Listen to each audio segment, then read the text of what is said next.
He will not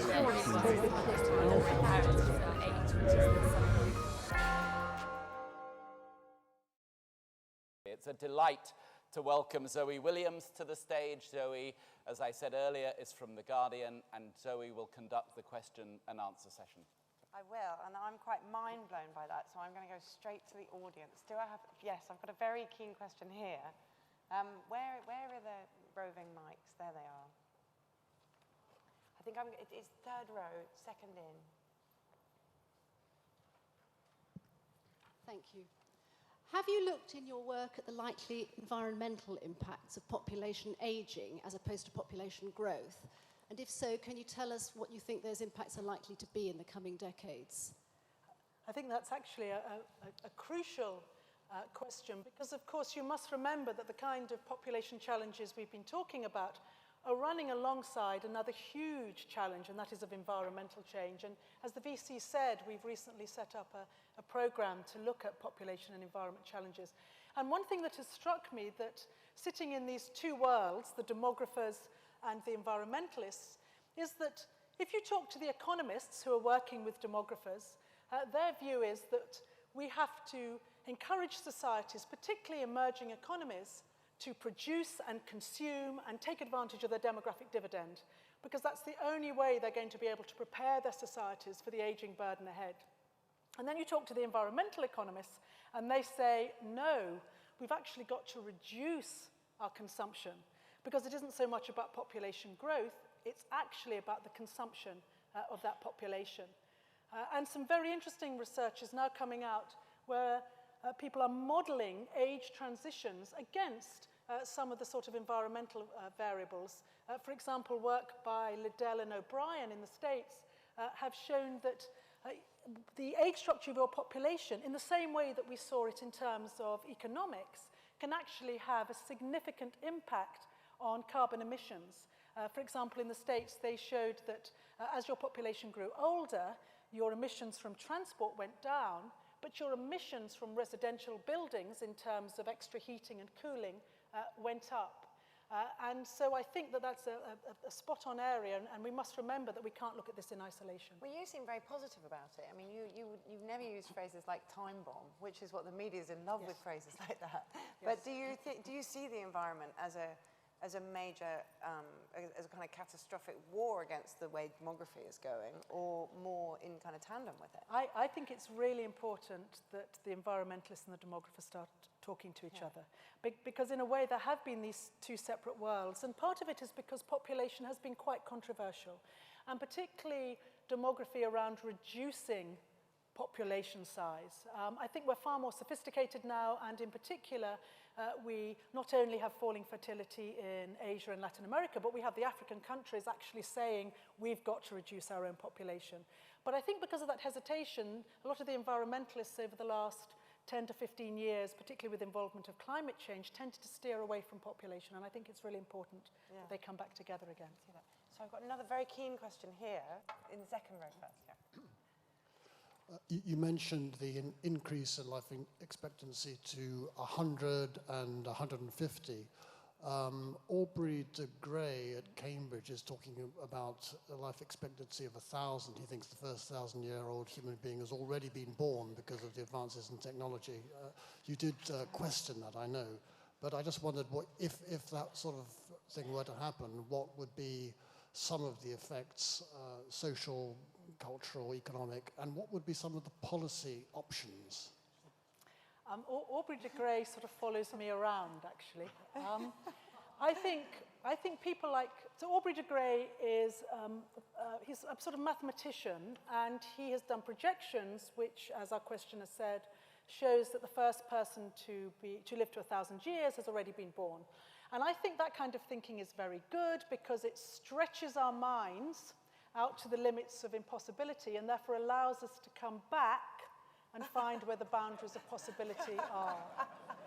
That's the most diplomatic thing I think I've ever heard. I'll come to the front here, thanks. Have you looked at the impact on mental health? For example, loneliness and isolation in older age, and with fewer younger people around to look after people in older age, could that be an increasing problem? I mean, I think that's a very important issue. I think one of the issues about longevity is whether or not it's going to be healthy. Because if we're going to have healthy life expectancy, then we're going to have entire cohorts growing old together who are active and able to take part in communities and societies. I think you're touching upon another really important thing, which is around the age-segregated society that we have ended up with. One of my colleagues in the Institute does a lot around intergenerational programs, and that's where organizations will put young and old people together. And I remember him at a conference where he started talking about this, and he said, isn't this sad? Isn't this sad that we live in a world where we need a program to bring old and young together? This should be naturally happening in our families and our societies. And I think that there is an interesting question, which is, how are we going to change? When we have over half our population aged over 50, when we have 40% of our population aged over 60, which is not very far around the corner, surely we must be moving towards adapting to societies where actually we have more integration between the ages rather than less. So another question. I want to take a young person. But it's very hard to tell. There's a young from person here. over there. I'll have this one He's here. got a school uniform on. Thinking in terms of heuristics almost, do you think there's a sweet spot almost of age in terms of maximum life expectancy and maximum population? And if there is one, do you think we should be trying to get to it with whatever means? That is a really interesting question, because we have regions of the world at the moment where their population growth is due to longevity and not to fertility. In other words, the reason why their populations are expanding is because people, we'll say, demographically are not dying on time. Now, demographically. And so I think part of it is whether you look at it in a sort of game of mathematics. In other words, this is the kind of a number of people that the world can support, and therefore we need to put sort of longevity into the equation. Or whether you say, actually, maximum population is going to come down, and it's much more around consumption. And maybe we need to look at consumption across the life course and the way that combinations of younger and older populations coexist. But I mean, it's an important point to take into account, I think. I mean, do you think that for somebody at school today, they need to look seriously and think, how long am I realistically going to live? Yep, yes. I mean, so we did some very interesting work with the Department of Education about 5 years ago. They had one of their horizon scannings, and they were interested in what was education in 2030 going to be like. And the biggest challenge they saw was demographics. So the Institute was the group that looked at the changing demographics. And one of the things we came up with is that we have to change our education system. At the moment, most education of young people is what I think you can call UK PLC. How can we prepare for the skills of the future? And we were saying, actually, one of the biggest demands on our economy is going to be around health. And therefore, we have to get into our education, not only school education, but life course education that prepares us in terms of health, in terms of lifestyle, in terms of finances, for increasingly longer and longer lives. And what I said about the changes in the life course, we're already seeing far more fluid life courses emerging, and people are mixing education, work, and leisure. And I think that's a really important point, yes. Another question. I'll take this gentleman in the front row. Sarah, thank you very much for very, very stimulating lecture. The question I have is, when you look at the young, and I look at my grandchildren, and see how they all study and learn, and the computer is the overarching communication in many ways that I find, and always baffled what they know, and realize how little I know. So if you look at that and simply saying the insulation of the individual by learning a great deal, and then the communication from a human point of view, where the humanity comes into it, does that factor bother you when so many people learn in isolation to some extent, because that's what they do, and then look at the human side of how to communicate and learn how to communicate with other people. Looking ahead, purely from a long-term point of view, what effect will that have? I think this area of communications is not my expertise, but if I just say that I think each generation creates its own world to take forward. And I will just give you a story, and my son is in the audience, so I have to be a little careful. But I remember, he's a great fan of this, or used to be when he was younger, World of Warcraft. And I remember walking into his room, and I could hear these Russian voices, and he was maybe about 12. And I said, who are these people? And he said, oh, I'm playing with these two guys in Russia. They've been online quite regularly. And he just was not fazed by the fact that there he was, sitting near Oxford in a little village, playing with these boys in Russia. My daughters, they, endlessly are sort of Skyping and MSing and BMBing. And, we have lived all over the world. They have friends in Australia, they have friends in America, they have friends in Europe, and they are communicating with them electronically. So I don't think we should underestimate that actually, I know there is a fear that young people are just constantly like this. But actually, there is a huge world out there that they are connecting with that is very valuable. And I think that is the future. That is the way that they will learn to socialize and be connected. Thank you very much. Another question. Right. Trying to get one from there. I would like to ask you if we would substitute one word for another, it might change a society's view of older people from a liability to an asset. And that is changing the word senior to sage. Because I firmly believe, and I'm in that senior age, that we are sages. We have something, we should be viewed as an asset, not a liability. Would that work? Absolutely. I do quite a lot of corporate lectures to banks, and there is this bank, one of the banks I do a lot of work with is Goldman Sachs. And if you are over 45, you do not work for Goldman Sachs. And I'm often the oldest person in the room by several years, I have to say. And entering into that world and seeing how they, sadly, I think, are casting out huge realms of experience and talking to other bankers. If I say that my understanding is that if we're out of the recession, it will be the first recession where we have come out with an older workforce than when we went in.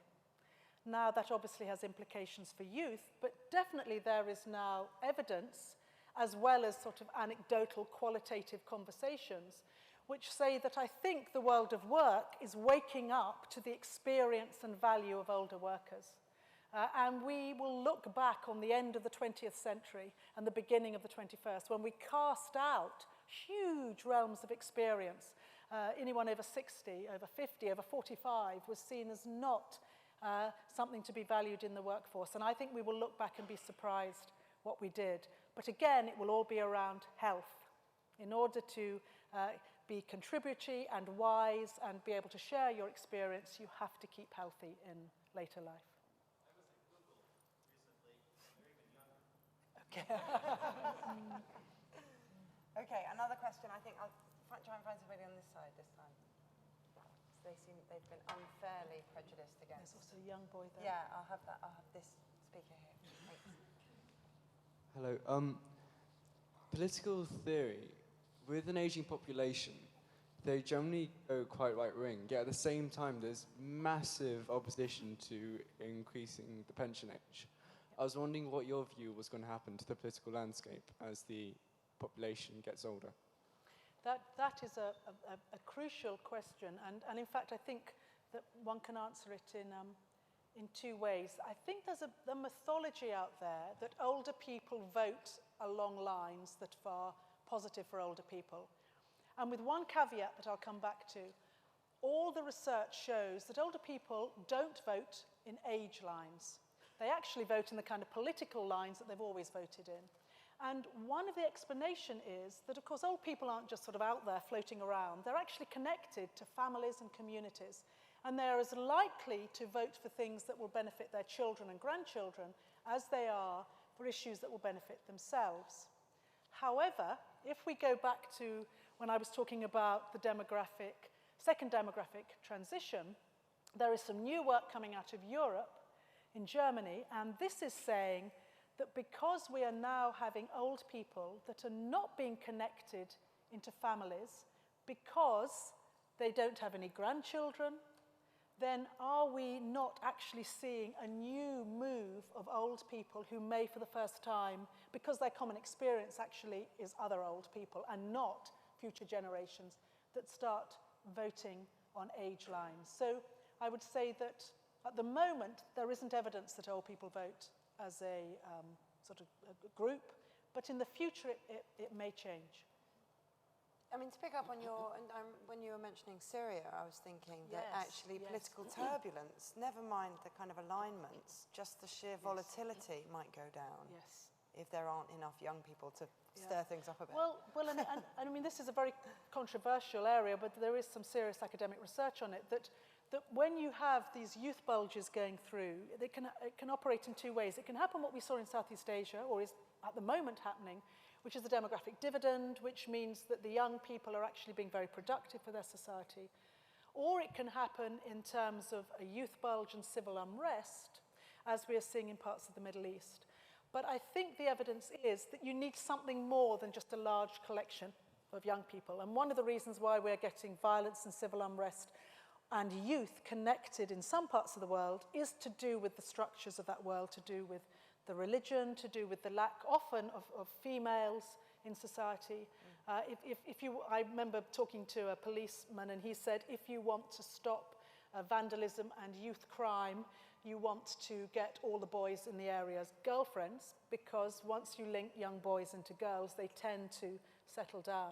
So I think it's complicated, but yes, it is an area that people are doing research in. Right, we've overrun a bit, so I'm going to take two more questions. The most enthusiastic will win, and that's that girl there.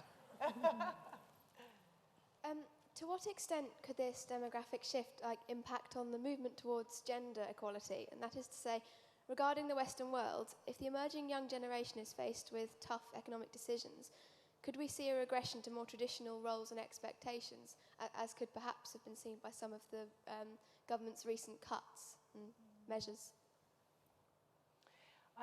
I suppose in a way, I think there are sort of two ways of answering this. If you look at gender across the life course, we've always had, in a population, we typically have had more women than men because women tend to outlive men, and therefore we've tended to have the sort of feminization of old age. That is actually beginning to shift because, particularly in European societies, male life expectancy is increasing at a faster rate than female life expectancy.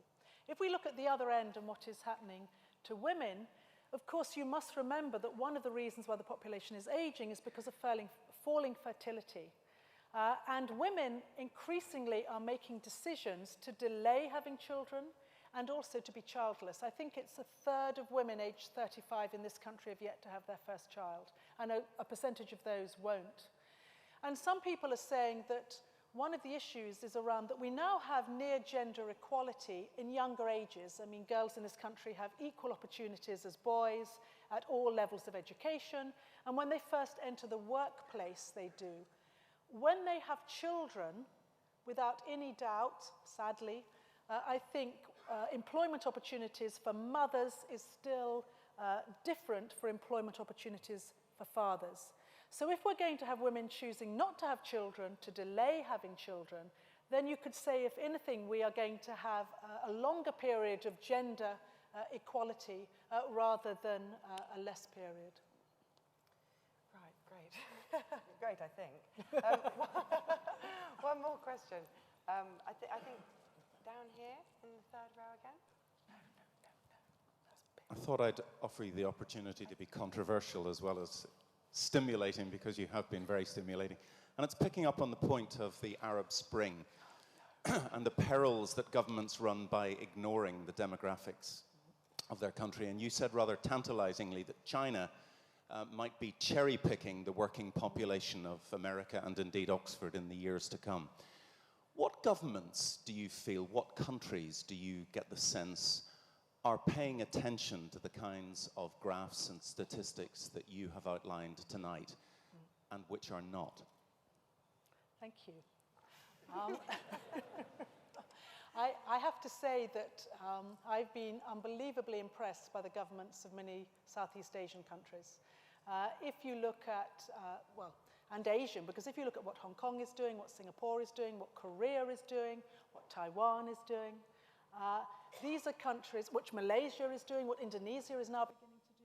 These are countries that are very aware of what is happening to their population. It took Europe 150 years to go through the demographic transition, to go from being predominantly young to being predominantly older. These countries are going to do it in 25 years. And they have set in place 5-year plans which will help them shift from a young society, which in its healthcare systems have got acute disease, maternal and infant mortality, and shift up to societies where they're going to have increasing chronic disease and long-term care. They're going to have to put in place the kind of social welfare and pension systems that we have in Europe, not only because they've got growing numbers of older people, but because they're going to have less youth, and that youth is going to be more mobile.